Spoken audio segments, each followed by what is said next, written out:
Artificial intelligence is now a big part of our everyday lives. Importantly, in medicine, we have technologies now that can diagnose cancer from radiological images. But these diagnostic technologies have mainly been applied to the diagnosis of physical illness, even though mental illness is something that affects all of our lives as well.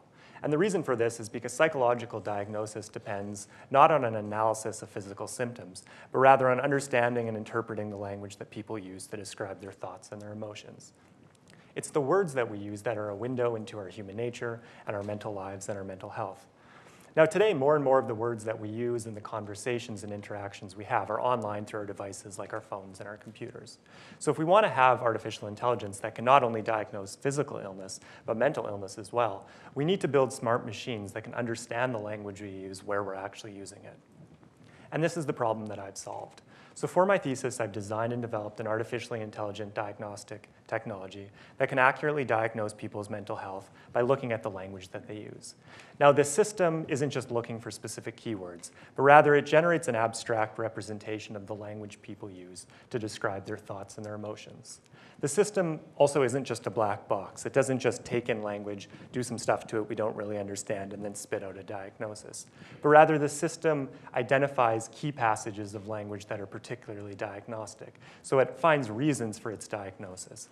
In this way, the system can be used as a tool for clinicians to augment their wisdom and their experience. But what I'd really like to see it being used for is for large-scale automated clinical diagnosis, especially in remote regions where mental health care professionals are a scarce resource.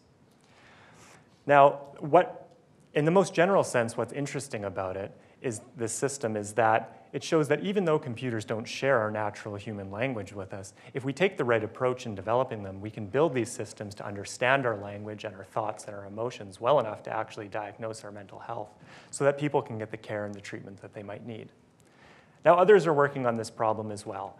Google, Facebook, and IBM are all interested in developing technology for clinical diagnosis. But their approach is to develop an engineered solution to clinical diagnosis. Now, the approach that I've taken is fundamentally different than these big companies. Rather than trying to invent artificial intelligence from scratch, I've leveraged the knowledge and wisdom from cognitive psychology that describes the processes by which our own natural intelligence has emerged, so that I can use what we know about our natural intelligence to serve as a model for developing artificial intelligence. So I've studied the processes by which we learn, think, decide, remember, and know. And having understood those processes and how they operate in humans, I've installed similar processes in machines to build artificial intelligence like my thesis so that I can solve these complicated and real-world problems. Thanks.